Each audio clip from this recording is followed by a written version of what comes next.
Jonathan Spence, my favorite Western historian of China, and the person whose books first hooked me on the country in the first place, passed away this past September. To discuss Spence, today I am deeply honored to have another of my top 5 modern historians, Paul Kennedy, who spent on the show. He spent 4 decades as Spence's colleague and friend at Yale University. Paul, welcome to China Talk. Thank you. So, Thank you indeed. so Paul, I wanted to open with the quote from the Chan's Great Continent. It's at the end of the introduction where Spence talks about, what he thinks he's doing as a historian. So in it, he says, as a historian, I'm interested in the ways that levels of reality intersect and overlap. It is my implicit belief that bold generalizations are usually wide of the mark, and that the individual experience rarely matches the allegedly universal trend. It is in that spirit that I offer these sightings of a great but distant culture. We must imagine our pilots and navigators, and perhaps also our cheats and those with broken hearts, holding rather simple instruments in their hands as they make those sightings. Furthermore, the hands that hold the instruments are often chapped with cold or weak with sweat. Our guides are standing on sloping decks that shift angle without warning and are often blinded by a burst of spray or dazzled by an unexpected dart from a previously beclouded sun. And at the target of their curiosity remains distant and often somber, the color of mourning, as Loti wrote. And then, two, they cannot even be sure that they have come to the right place. But that, after all, is a risk that all of us must take. My thoughts are to go to a conversation I had with him about his time as a young second lieutenant in the Green Howards, that's a famous Yorkshire regiment, when he did his national service after he had finished his education at the famous Winchester College. This is before he goes to Clare College, Cambridge, to start doing Tudor and Stuart history. He is obliged by the British system then in the early to mid 1950s to go into the army. Because he is from that intellectual background and is headed off to college, he is not a grunt in the British Army, but is made a very junior officer.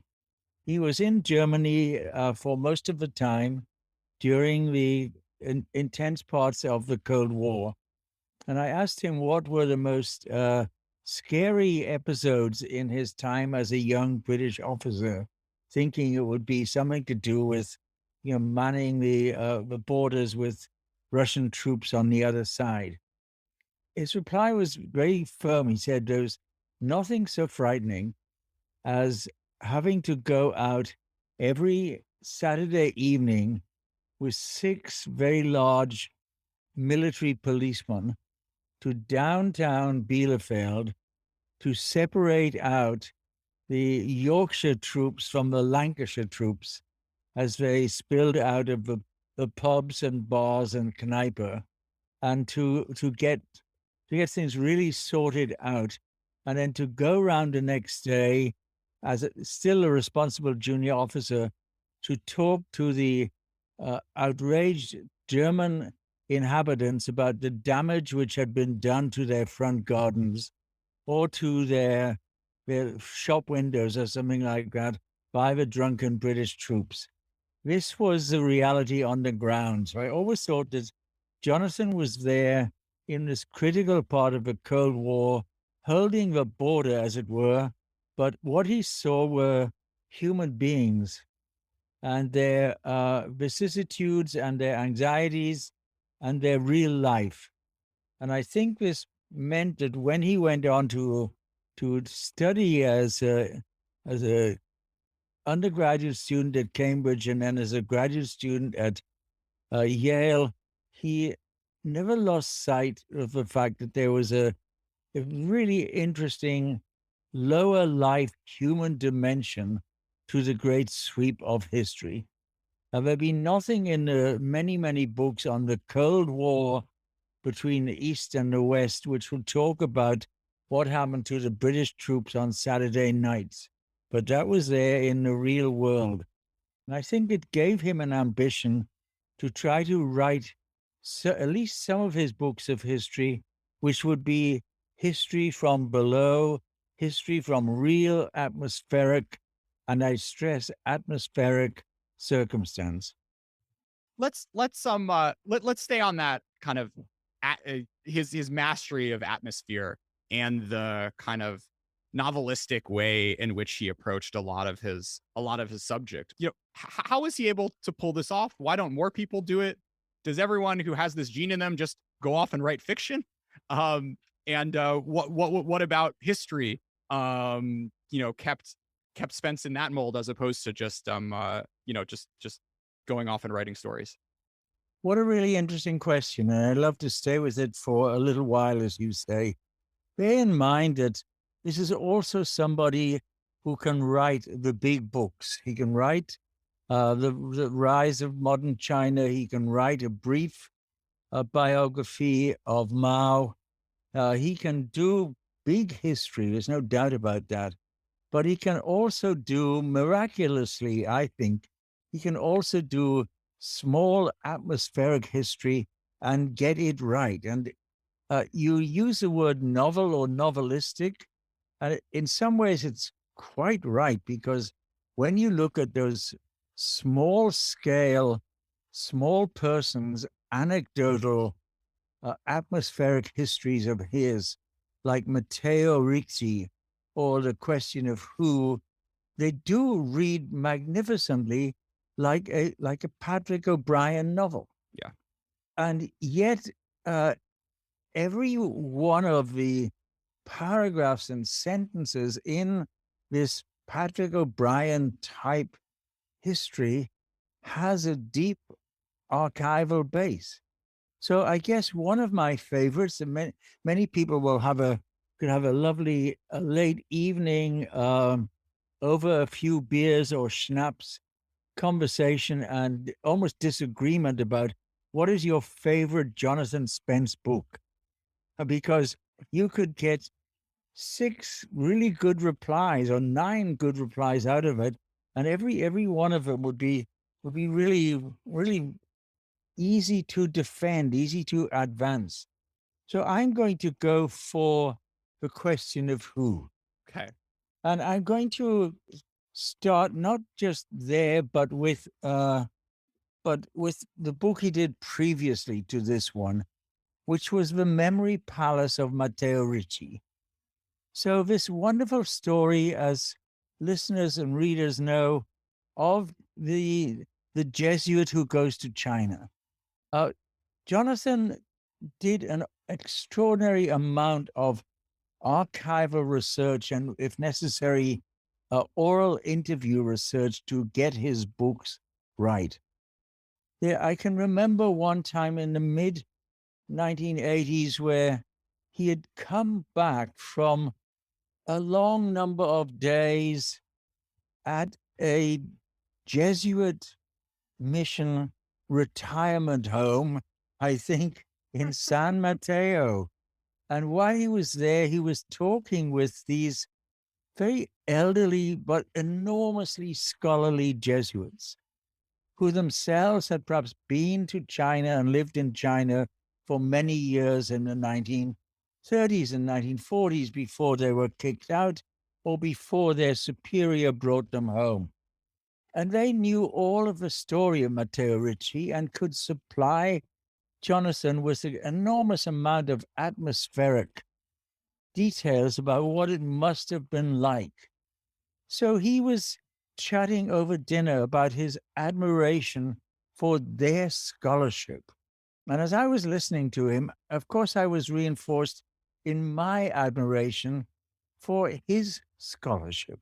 And when it was only a year or so later, after Matteo Ricci came out, I think we were back again at his house or at his little place on Block Island where he would sit under a tree in the summer sunshine with a big straw hat on, reading something and taking notes on something, that I would, having arrived at the house, go round and see him and sit beside him in the garden, looking over the hay fields of Block Island. And he said, I'm interested in this little Chinaman who nobody knows about, but he got onto a French warship and came all the way back to the Gironde and was stayed there as the assistant to a French bishop, and everything fell apart. And eventually he had to be sent back home. And everybody was puzzled by what this guy was doing and what his mission was.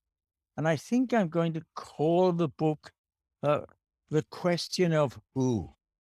Now, when you get into this mere um, 175-page book, Jonathan could do exquisite slimline books as well as big, hefty ones. You find he tells the story from the beginning of this French prelate of the church under instructions to return home and needing a Chinese language uh, assistant secretary to take notes. They recruit who almost at the last moment, and then they set off for the long, dangerous, 6 or 8 week trip in this French sailing boat, small warship, back to Western France. If you read it, it seems as if almost everything is written as a novel, as if you're reading, um, as if you're reading from a Patrick O'Brien Masters and Commanders novel. You get descriptions of arriving off the coast of Brazil, about three-quarters of the journey over. Jonathan describes in a paragraph or two the sun setting over the tall trees at the entrance to the estuary in Pernambuco or Recife. And then later on, they arrive and drop anchor in one of the ports of Western France, the Ile de Ré or something like that. And it looks as if you're reading something novelistic, Jane Austen or Patrick O'Brien, or it's about the trees, it's about the time of the year, it's about the ride from their harbor to the inland uh, town and then on to Paris. And you can follow it without needing to check what's happening in the footnotes of the book.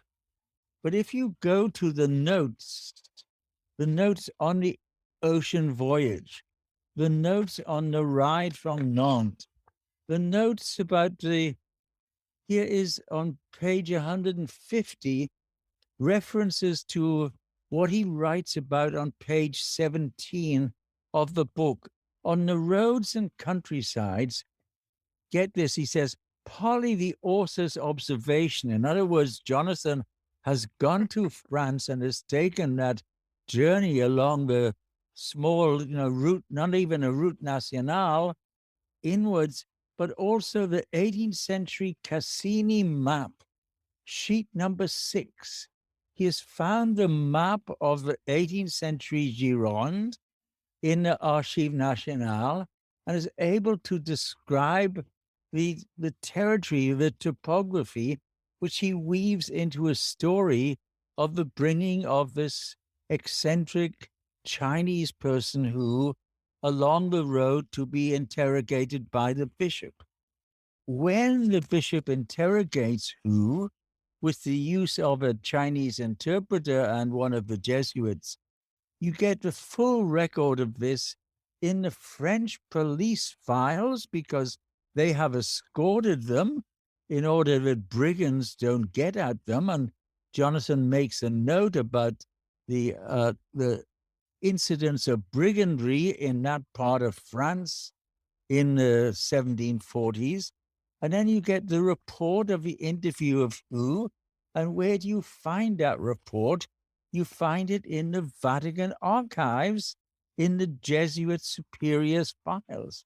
So he has gone to the countryside to see what's happening.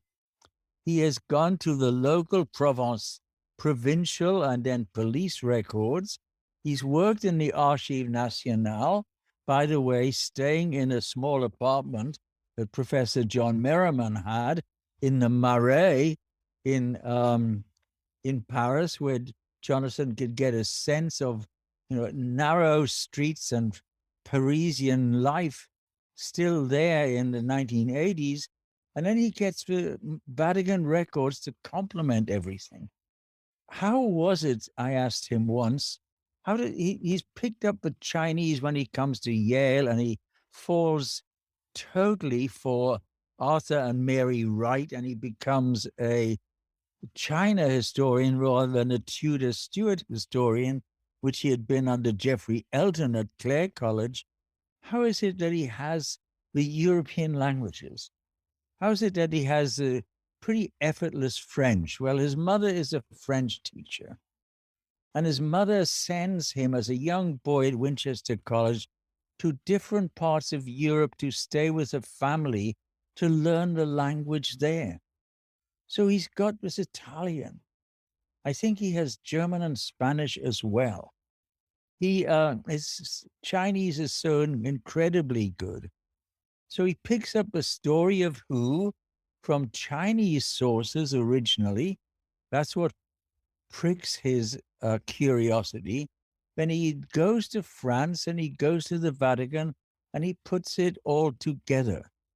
And it's simultaneously a lovely narrative, almost novel sort of book. And on the other hand, is an incredibly scholarly book about parts of Chinese interactions on the ground with Westerners in the 1740s and 1750s, and the incredible role of the church and the missionaries in China at that time.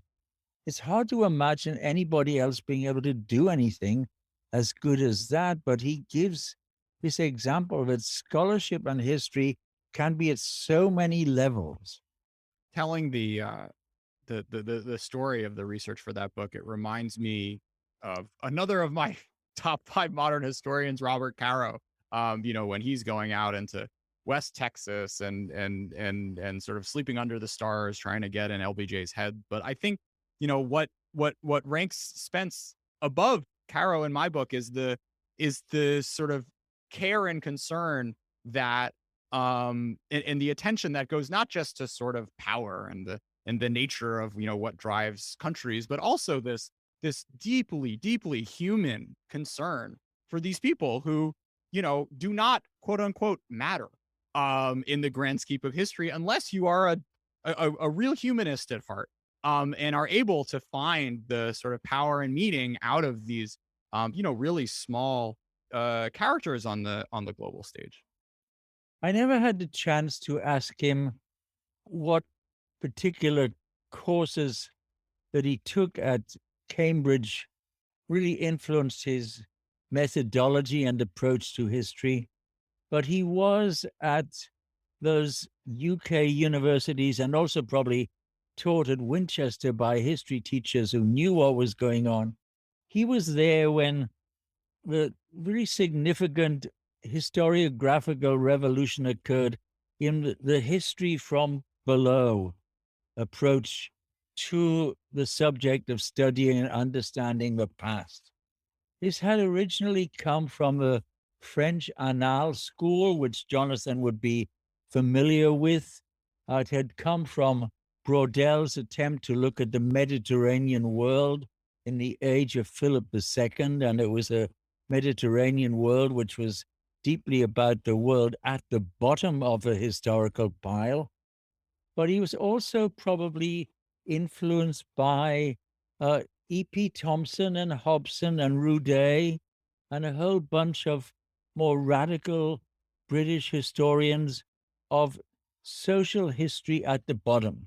I think that probably E.P. Thompson's Making of the English Working Class might have been somewhere there on Jonathan's reading list as he struggled to do that new sort of history while he was being taught by the formidable Professor Geoffrey Elton, the historian of the Tudor Revolution in government and the great biographer of Thomas Cromwell. in his college at Clare College. Elton was Jonathan Spence's tutor for 3 years at Clare, which must have been a pretty terrifying thing. So I think that he came already interested in how you described humanity in history at the lower level, as well as being very well equipped to understand high politics, with a great deal of ease and a great deal of understanding of the bigger issues, but already very much the historian of the simple people in the story of China. Where to next? I'm going to jump we're going to try and stitch the different parts of Jonathan Spence together. I'm going to jump to another anecdote of Jonathan, the historian of Chinese history with the long sweep, and also the biographer of Mao. It was a time, I'm not sure if this has ever been recorded, so it's being recorded now for the first time, maybe. It was Henry Kissinger's first visit to Yale. Henry, in his time as the national security advisor, and then also as Secretary of State, had used an extremely talented and gifted note taker and historical advisor called Charlie Hill. Charlie Hill of the State Department, then special assistant to Henry, then special assistant to George Shultz, and then coming on to be a fellow at International Security Studies at Yale when he moved with his wife, Norma Thompson, as she took up the position in the Whitney Humanities Center, and they both moved from California to Yale itself. It was Charlie who was one of the members of the faculty teaching the grand strategy program at Yale, managed to persuade a somewhat cautious Henry Kissinger to come and join us for a dinner discussion on grand strategy, history, and politics. Henry came to join us at Berkeley College. Charlie Hill was the executive fellow at Berkeley and so arranged it there. But one of the things that Kissinger said was that if he came, he wanted, this was his gravelly voice. He said, I, I want to talk with Jonathan Spence. I must talk with Spence about China. So, so we arranged this. I asked the slightly bemused Jonathan if he would mind coming over to meet Henry in the master's house at Berkeley. And Henry said, I need some time to talk with this great historian. And so Charlie Hill and I arranged this, and I have a memory of we left them alone, and we talked with the students in the grand strategy class in some other room. I have a memory of looking into the room where Jonathan and Henry were together, and they were talking to each other in a very intimate way. And usually Henry does all the talking, but not this time. He was asking Jonathan about, the sweep of Chinese history and civilization. And I thought that this is quite extraordinary. Here is the historian of the woman Wan. Here is the historian of Matteo Ricci. Here is a person who gets into the mind and the story of who. And yet he can also write about Mao, and he can write about the Chinese Revolution, and he can write about China at the top, and probably what are the main drivers still of the leaders of China today, which was obviously in Henry Kissinger's mind. And so I thought to myself, is there any other historian I know who can write so much and so well about the low level story of China and the Chinese on the one hand, and he can be consulted by the formidable Dr. Henry Kissinger on the other hand about where is China going and how do we in the West really understand China? I just want you to keep going all day. Um, maybe we've spoken a little bit of we've spoken a fair amount about the bottom up Annales school type work, but I'd love to hear you sort of reflect on the search for modern China, sort of your interactions with him as you were trying to process the sweep of China for your research. What do you think about his approach made him taking the centuries long view so successful in his writing? This is my guess, but my guess is the intellectual traditions that he came from, allowing for study of large scale sweep of history.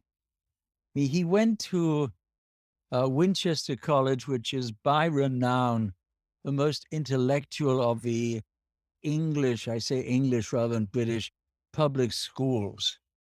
If Eton is for the snobs and for the prime minister, if if Harrow is for people going to the Indian civil service, Winchester is for the intellectuals. And I think his going after the 2 year gap in the British Army, which, as I'm arguing, had probably a very, very significant influence on the way Jonathan thought about human life and condition. He then goes to one of the most formidable intellectual places to do chiefly Tudor and Stuart history, and then English and European history since the Middle Ages, and will probably end up doing a whole sweep of examination questions to in order to get that first class degree with distinction, which he gets at Clare College. He would have probably had to do a whole lot of, extraordinarily intellectually challenging exam questions in his 3 hour final exams.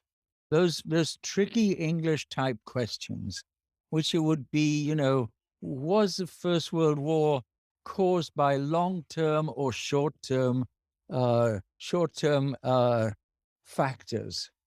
And it's a real trap unless you know that you have to elegantly pick your way in and explain that there were short-term factors there, but there was a long-term sweep of the changing balance of power in Europe and the rise in the center of the great powers of an imperial Germany.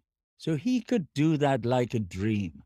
So it meant that when he was deciding to turn his lectures, his famous lectures, into a history of the rise of modern China, he had this amazing quiet confidence in being able to do it. And the confidence was it staggered myself, and I think it staggered some of my colleagues to think of that confidence, because he was about the most unruffled. That's an interesting adjective. I think he was about the most unruffled lecturer that I have encountered. I hope the word unruffled came over clearly enough. After the summer of Tiananmen Square, everybody and their auntie, so to speak, wanted to attend Jonathan Spence's undergraduate Rise of Modern China class in the following fall. So the numbers who wanted to go there are not just undergraduates, but there were Yale administrators and secretaries and fellow historians who wanted to sit in to see how he would weave the very contemporary issue of Tiananmen into the long history of Chinese regimes suppressing revolution and revolt. So there was no way in which the law school auditorium, which at that time, before it was refurbished, could take 530 people. There was no way the law school auditorium could take the numbers who wanted to get in. They defied the Yale fire marshal's restrictions. We were all sent across the way to Woolsey Hall. And so Jonathan lectured in Woolsey Hall, at first in the pulpit, and it didn't work. So he would then go and he would, in the middle of the great podium at Woolsey Hall, he would sit in a small, like an armchair or an easy chair with a microphone around his neck. And he would talk without notes. And I thought just how much you must be in control of your evidence, how much you must be in control of 5 or 6 major points you want to give in that lecture, and how you can move from point one to point two, making it so effortless. And yet it all fitted together. So I think there was just an unusual intellectual skill about being able to do synthesis on the one hand and small scale anecdotal stuff on the other hand. But he did his research so thoroughly indeed. We haven't mentioned here another aspect of his writing, which was for many years he was one of the key or the core book reviewers for Bob Silver's New York Review of Books. When the New York Review of Books was at its height, Silver's would just had a small stable of particular writers which he used time and again. It would be, people like John Eliot. So all of the books which would come out on Spain or Imperial Spain or the 30 Years War or things like that would be, the reviewer would be John Eliot at the Institute for Advanced Study. All of the books which came out on medieval to modern China essentially were reviewed by Jonathan. I think after Jonathan Spence's passing away in late December, the New York Review of Books issued a list which you can now get to and read for free, of all 35 major articles on books on Chinese history, which were written as extended book review essays in a New York Review by Jonathan Spence from maybe the late 70s through the 80s and the 90s into the turn of the century. And the amount of research he did on the book that he reviewed, and then on the author of the book that he was talking about, is just phenomenal. And so I think if we're talking about, lessons for young historians, or how you move from being a younger historian to the next stages of your intellectual growth and development, I think there might be nothing more interesting than to go to this New York Review of Books source and then start it, do it as a late evening exercise. Just go skimming through, jumping from one book review essay of Spencer's to the next one. The review of the remarkable volumes on science and civilization in China, for example, are just classic. But the way he's able to also dig into the life and times of the author or authors of science and civilization in China are also quite remarkable. So I think this is a way in his polymathic way of looking at China as through the lens of a book review, through the lens of a small archival piece, a fragment of evidence. He turns it into something bigger and he turns bigger things into something small. I want to come back to the sort of lessons for future historians, but um, uh, jumping off of the talking about his lectures, what was Spence like in conversation? He was uh, he was easygoing. Whatever topics we talked about, and some of them were probably on difficult subjects. He was. I never saw him angry in the whole of his life. Him. I never saw him lose his temper. That meant he had this extraordinary equanimity.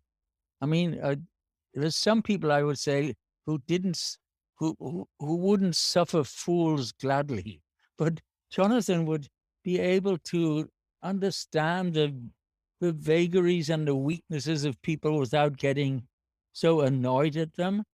He had a wonderful chuckle when he was when he when he got really amused at something. He would sort of shake his head and chuckle a bit.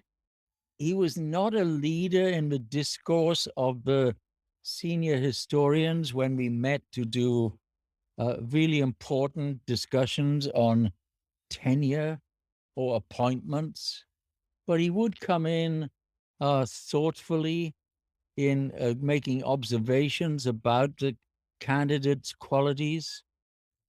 He was such a remarkable person. I mean, he might have given a, a, one of his lectures to a very, very large audience at 10:30 that morning in the Yale Law School. Then he might have gone into college at TD during the middle of the day. And then in the early afternoon, he might be found completely alone in the back room of Naples Pizza down Wall Street, just sitting in a corner. And he would be sitting there writing on this yellow legal pad. This is pre laptop for Jonathan Spence. And God knows maybe he'd be writing up some parts of that day's lecture because they are going to be part of his great work or of the rise of modern China. I'm not sure about that. And then at about, 20 past three, he would probably have checked his watch, and then he would walk up the street to the Hall of Graduate Studies and come into HGS 211 and join the historians in their debate upon this tenure candidacy.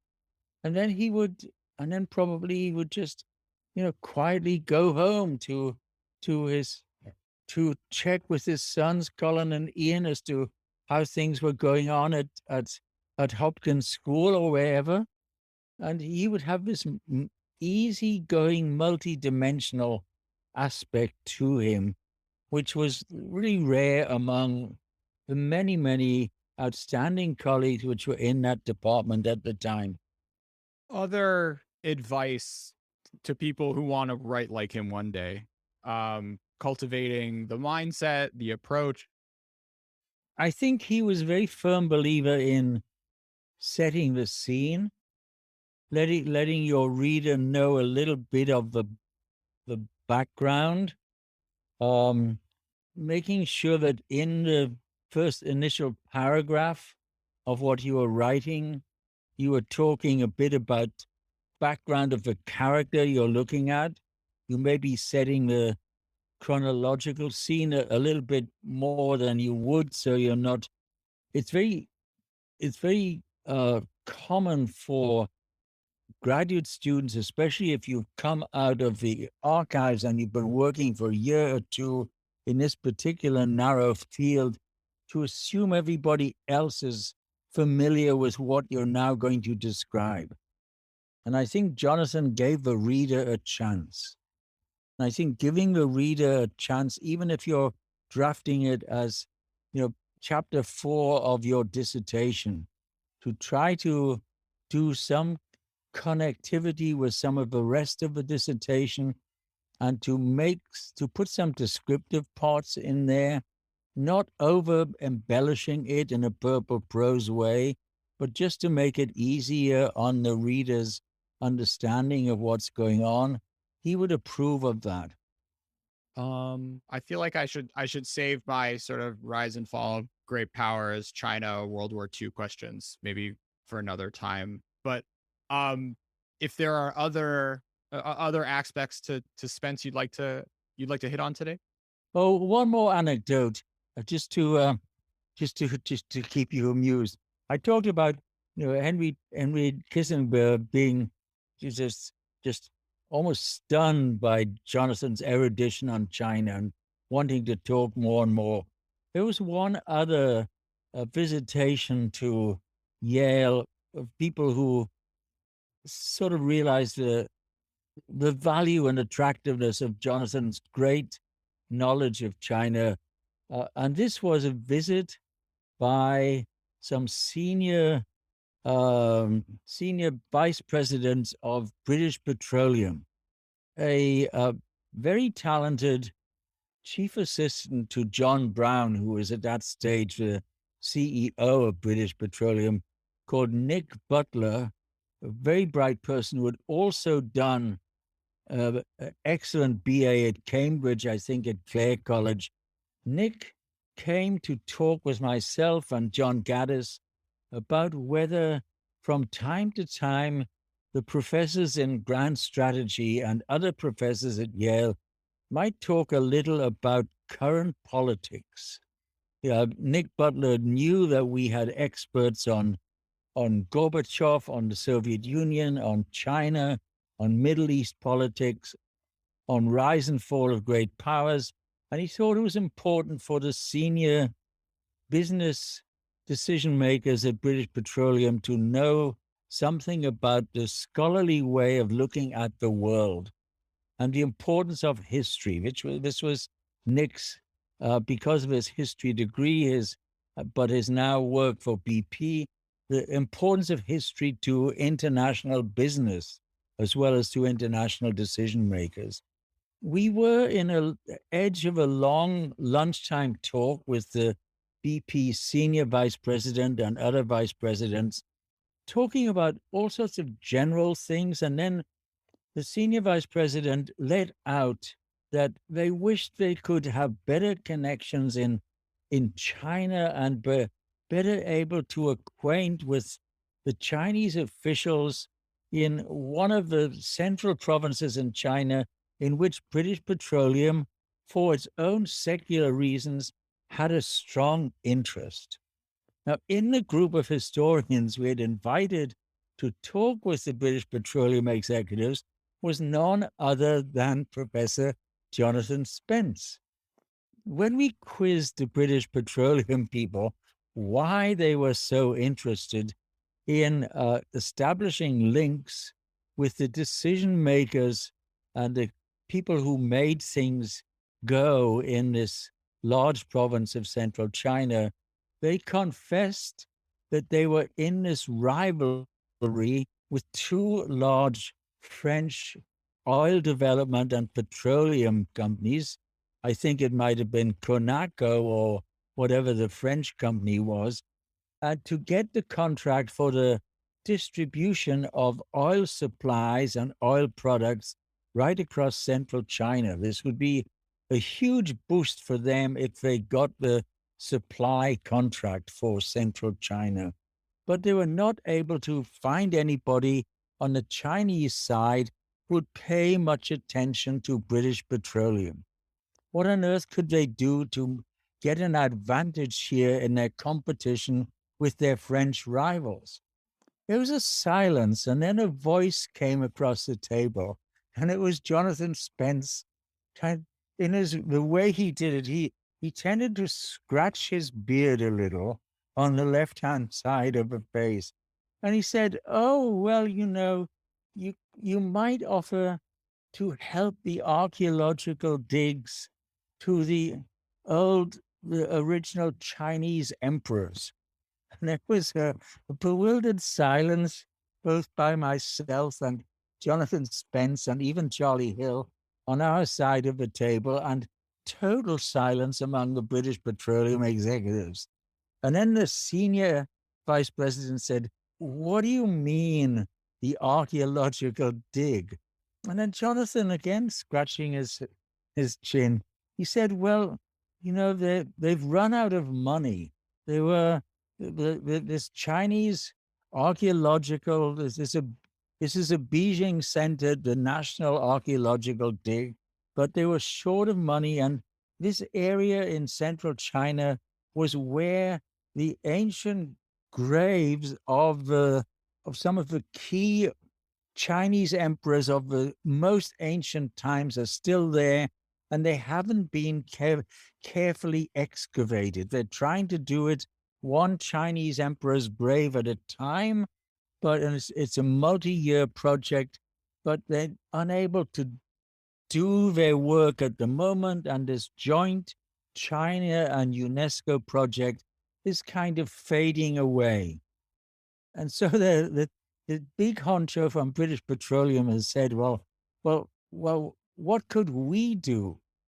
And Jonathan said, well, if you offered to fund the continuation of the archaeological dig and said that British Petroleum would be a sponsor for this valuable enterprise so that it could continue, you would be surprised because even the most die-hard communist Chinese officials are proud of the history of the Han emperors and the Qin emperors and everything else like that. And if they saw that you were reaching out in this gesture to help the archaeological dig continue, then in the next year, when you made your competitive bid to be the distribution company for the greater part of central China, they would probably pay you back because that's the way Chinese officials think of things.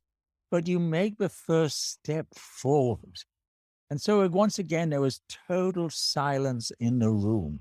And then I can remember the head of BP leaning over the table again and he said, well, like, how much would it cost to fund, an archaeological dig for one or two of these Chinese emperors' grave sites? And Jonathan said, "Oh well, I'm not a full expert. I'm not an archaeologist here, but I think perhaps $1 million or $1.5 million would get the whole archaeological enterprise done." And just that morning, I had read that BP, this was in the Financial Times, British Petroleum was going to do some huge offshore exploration off the coast of West Africa, where where there is detected under the oceans an enormous big oil field. And BP was going to spend maybe up to 23 billion pounds, about $30 billion on that oil exploration. And so $1 million to fund the archaeological digs continuance and to get an access in to the distribution rights for central China seemed so small to this big honcho in British Petroleum. And they kind of goggled as I don't know quite how it ended. I think Jonathan gave some ideas of people who might be contacted. And so the BP people went off kind of delirious at this idea that they could somehow get in and develop this. And I thought to myself, here is just another example. Nobody at the beginning of the afternoon, nobody had told Jonathan Spence that um, BP would be making this question about their possible exploration and their possible business enterprise in central China. Nobody had thought about these ancient Chinese archaeological digs. And yet, in one person of Jonathan Spence, they had been brought together a contemporary matter as well as deep historical knowledge of where you are in China, where you might be able to undertake this big enterprise, a combination of it looked to me like it was a win-win-win situation for all concerned. Only Jonathan would have known the connectivity of it. Well, I think we can all be very grateful that instead of making lots of money working for Kissinger Associates, doing this his whole life, he only let it take over an evening and spent the rest of his career writing books. I think we all can. His colleagues are just missing him very, very much. But what a full and accomplished life this young scholar of Winchester College brought to the profession. Paul Kennedy, thank you so much for being a part of China Talk. Thank you. I enjoyed the chat. Thanks again. This map of mine will follow the trails and the trials of a devoted soul who has been trained intensively in Latin, Greek, and poetry, in logic and rhetoric, physics and mathematics, not to mention law and philosophy, medicine and theology, history and astronomy, to better serve our gentle society for the sake of humanity. By the grace of God, with the art of memory, to better serve our gentle society for the sake of humanity. By the grace of God,